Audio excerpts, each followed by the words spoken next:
And I was just wondering, what is the best piece of advice you've ever been given, and how has it impacted your personal or professional lives? What did I tell you that impressed you the most? Actually, I can answer that. When first I met Warren, we were talking about getting together and doing something again, and he pulled out his calendar, and the pages were so blank. And I said, wow, you've managed to avoid getting tied into a lot of kind of meaningless activity. And Warren said, yeah, you have to be good at saying no and picking the things that really make a difference. And that's one of many things I've learned from Warren, but that's one of my favorites, and so I can blame it on him whenever I'm turning things down. Yeah, well, I told him that was it. The truth is, I don't get invited anyplace. I think that, I got an awful lot of good advice from my dad, and he didn't lay it on me. I mean, he just, you picked it up from him, but there was never any of this, do this, do that type of thing at all. But I think he really taught me that it's more important in terms of what's on your inner scorecard than your outer scorecard. I mean, some people get in a position where they're thinking all of the time of what the world's going to think of this or that instead of what they themselves think about it. And if your inner scorecard, if you're comfortable with that, I think you're going to have a pretty happy life. And I think the people that strive too much for the outer scorecard sometimes find that it's a little hollow when they get all through.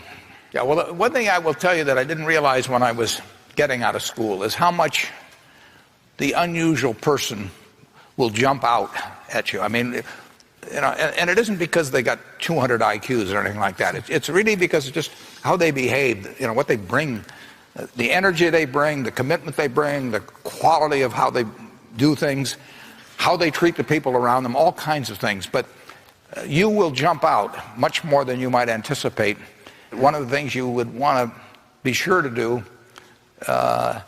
is, whether you like it or not, get very comfortable, it may take a while, with public speaking, for example. I mean, that's an asset that will last you 50 or 60 years, and it's a liability if you don't like doing it and are uncomfortable doing it. That also will last you 50 or 60 years, and it's a necessary skill.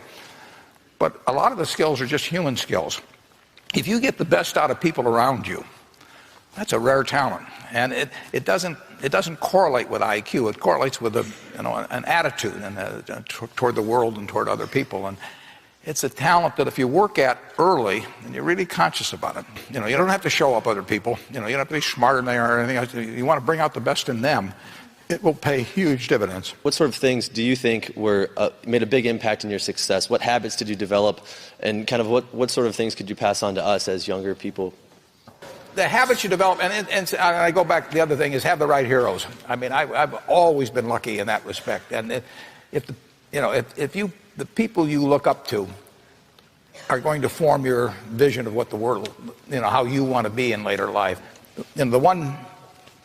I'll give you two pieces of advice. I'd invest as much in myself as you can. I mean, you're your own biggest asset by far. I mean, you've got all kinds of potential. All the people in this room, you're lucky to be in this country, gotten a good education, but most people go through life using up a very, very small part of their potential. And so anything you do that invests in yourself, that's the best investment you can possibly make. And then I would follow my passion. I mean, whatever turns you on. I was lucky. I found something early that turned me on. But you don't want to take a job just for the money. You don't want to take a job for an organization that you really don't feel good about, or work for people that you don't feel good about. You really want to be excited when you get out of bed every morning. And it won't necessarily be the job that you have 10 years later, but you'll be learning so much as you go along. And I took a job with Ben Graham, my hero, and it, I never asked the salary, and I found at the end of the month when I got my first paycheck what I was earning, because I just knew it was the right thing to be doing. So I would follow your passion. The worst investment I ever made? How long do you have? I've made some very bad ones, but that doesn't really bother me. It may bother the shareholders, but that's another question.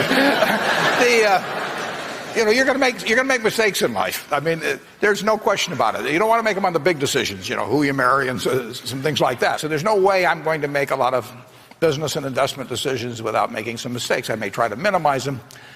I don't dwell on them at all. I don't look back. The biggest mistakes are the ones that actually don't show up. They're the mistakes of omission rather than commission. We've never lost that much money on any one investment, but it's the things that I knew enough to do that I didn't do. We have missed profits of as much as maybe $10 billion in things that I knew enough to do and I didn't do. Now, the fact I didn't buy Microsoft way back is not a foregone opportunity because I didn't know enough to make that decision. But there have been other investments where I did know enough to make the decision, and for one reason or another, I either didn't do it at all or I did it on a small scale. I was sucking my thumb when I should have been writing checks, basically. And those don't show up. There's no place where it shows missed opportunities, but I've missed some big ones.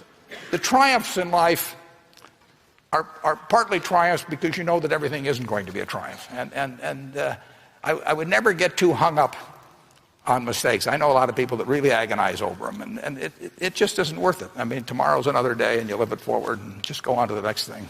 A lot of us are pursuing higher education because we want to leave the world a better place than the one we found it. And that's terrific. As one person at the end of the day who can actually affect tremendous amounts of people and ideas, how do you make your decisions? You're changing the world every day. I mean, if it's nothing but the children you have, I mean, you are forming their view of the world, and you do it every day. So you are a teacher. But with the people around you, one of the best things in life to do is to surround yourself with high-grade people, because you will behave as the people around you do, but they in turn are getting it from you. It's kind of like a planetary system, and you will. I promise you, you will change the world in some way, and my guess is you'll change it very much for the better. But you can't expect to see something dramatic. I mean, it's not one of those Shazam moments or something of the sort. But you by how you're behaving are affecting other people, setting an example for other people. But you will find ways to leave a better world than you entered. People always say, well, who should I go to work for when I get out? And I've got a very simple answer. We may elaborate more on this as we go along, but the real thing to do is to get going for some institution or individual that you admire. I mean, it's crazy to take in between jobs just because they look good on your resume or because you get a little higher starting pay. I was up at Harvard a while back, and a very nice young guy picked me up at the airport, Harvard Business School attendee, and he said, look, I went to undergrad here, and then I worked for X and Y and Z, and now I've come here. And he said, I thought it would really round out my resume perfectly if I went to work now for a big management consulting firm. And I said, well, is that what you want to do? And he said, no, but he said, that's the perfect resume. And I said, well, when are you going to start doing what you like? And he said, well, I'll get to that someday. And I said, well, I said, your plan sounds to me a lot like saving up sex for your old age. It just doesn't make a lot of sense. I told that same group, I said, go to work for whomever you admire the most. And I said, you can't get a bad result. You'll jump out of bed in the morning and you'll be having fun. And the dean called me up a couple of weeks later. He said, what'd you tell those kids? He said, they're all becoming self-employed. So you've got to temper that advice a little bit. Play one game a little bit with me for just a minute, and then we'll get to your questions. I'd like for the moment to have you have you pretend I've made you a great offer, and I've told you that you could pick any one of your classmates, and you now know each other probably pretty well after being here for a while. You'd have 24 hours to think it over, and you can pick any one of your classmates, and you get 10% of their earnings for the rest of their lives. And I ask you what goes through your mind in determining which one of those you would pick. You can't pick the one with the richest father. That doesn't count. I mean, you've got to do this on merit. But you probably wouldn't pick the person that gets the highest grades in the class. I mean, there's nothing wrong with getting the highest grades in the class, but that's not that isn't going to be the quality that sets apart a big winner from the rest of the pack. Think about who you would pick and why. And I think you'll find when you get through, you'll pick some individual. You've all got the ability. You wouldn't be here otherwise. You've all got the energy. I mean, you've got, the initiative is here. The intelligence is here throughout the class. But some of you are going to be bigger winners than others. And it gets down to a bunch of qualities that, interestingly enough, are self-made. I mean, it's not how tall you are. It's not whether you can kick a football 60 yards. It's not whether you can run the 100-yard dash in 10 seconds. It's not whether you're the best-looking person in the room. It's a whole bunch of qualities that really come out of Ben Franklin or the Boy Scout code or whatever it may be. I mean, it's integrity, it's honesty, it's generosity, it's being willing to do more than your share. It's just all those qualities that are self-selected. And then if you look on the other side of the ledger, because there's always a catch to these, free gifts and genie jokes. So you also have to, and this is the fun part, you also have to sell short one of your classmates and pay 10% of what they do. So who do you think is going to do the worst in the class? This is way more fun. And think about it again. And again, it isn't the person with the lowest grades or anything of the sort. It's the person who just doesn't shape up in the character department. I mean, we look for three things when we hire people. We look for intelligence, we look for initiative or energy, and we look for integrity.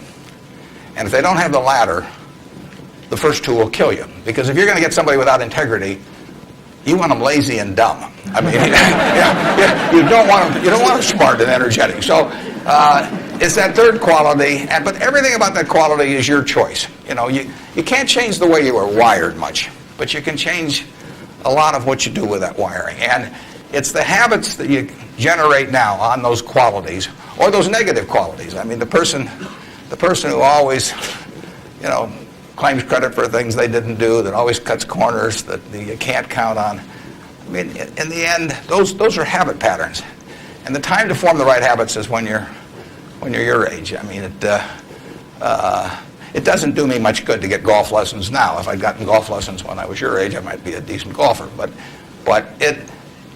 someone once said the chains of habit are too light to be felt until they're too heavy to be broken. And I see that all the time. I see people with habit patterns that are self-destructive when they're 50 or 60, and they really can't change them. They're imprisoned by that. But you're not imprisoned by anything. So when you write down the qualities of that person that you'd like to buy 10% of, look at that list and ask yourself, is there anything on that list I couldn't do? And the answer is there won't be. And when you look at the person you sell short and you look at those qualities that you don't like, if you see any of those in yourself, egotism, whatever it may be, selfishness, you can get rid of that. I mean, that is not ordained. And if you follow that, and Ben Franklin did this, and my old boss Ben Graham did this at early ages in their young teens. Ben Graham looked around and he said, who do I admire? And he wanted to be admired himself, and he said, why do I admire these other people? And he said, if I admire them for these reasons, maybe other people will admire me if I behave in a similar manner. And he decided what kind of a person he wanted to be. And if you follow that, at the end, you'll be the person you want to buy 10% of. I mean, that's the goal in the end. And it's something that's achievable by everybody in this room. The important thing, is not how. It's nice to have a huge circle of competence. It's much more important to know where the limits are of it. You can do very well if you only understand 5% of the businesses in the country, and find plenty of opportunities. And you know which five. That you've got the 5% are in that circle. I also remember Warren showing me his calendar, and I love this. I had every minute packed, and I thought that was the only way you could do things. And the fact that he is so careful about his Can I time. show this to the audience? Yeah. He has days That there's nothing on it. That there's nothing on it. Absolutely. Yeah, I'm trying to Some show. of the best ones. And Well, this is October. it's very so high I'll tech. go Be back. careful. No, You might not understand. I'm going to hold. I'm not going to show the thing. But this is the week of April, of which there are only 3 entries for a week. Yeah, there'll be 4 maybe by April. File tax. So return. that taught you what? Not to crowd yourself too much and give yourself time to read and think and... Right, that you control your time, and that sitting and thinking may be a much higher priority than a normal CEO who, there's all this demand and you feel like you need to go and see all these people. It's not a proxy of your seriousness that you filled every minute in your schedule. And people are going to want your time. Yeah, and it's the only thing you can't buy. I mean, I can buy anything I want, basically, but I can't buy time. And so to have time is the most precious thing you can have. I better be careful with it. Yeah. Man. There's no way I will be able to buy more time. What brings you the most satisfaction beyond family? Well, my greatest satisfaction is just staying in good health. I mean, when you're 86, you look at this a little differently. So you're in good health? Oh, yeah. I enjoy every day. I enjoy... But what is it that you enjoy? Well, I enjoy running Berkshire. Yeah. I mean, if you get right down into my psyche, I mean... That's what I want to be. Yeah, no, it's been my painting for 50-some years. I get to paint what I want. I don't have to do, follow what... Wall Street is telling me to do next quarter or something like that. So I own the brush, I own the canvas, and the canvas is unlimited. Now that's a pretty nice game, and I get to do it every day with people I like. I don't have to associate with anyone that causes my stomach to churn. If I were in politics, I'd have to smile at a lot of people that I want to hit. You just don't talk to them. It's really, I've got a good deal. I'm hanging on to it. I often repeated the story. Brooke Astor once said to me, I spent too much of my life worrying about what people thought of me, and then I only care about what I think of them now. Yeah, well, Brooke, I love Brooke. She was good. I only want to see people that I like. Yeah, and my business is, I'm lucky that way. I mean, business is so much easier than philanthropy. Philanthropy may be a whole lot more important, but in business, you're looking for kind of easy choices. You're looking for people that you like to associate with, and I mean, to an extent, I can create the world around me. You're saying to me, if somebody walked in your door and they want you to buy their company, and you saw it as a golden goose run by with a farmer I didn't like. Yeah.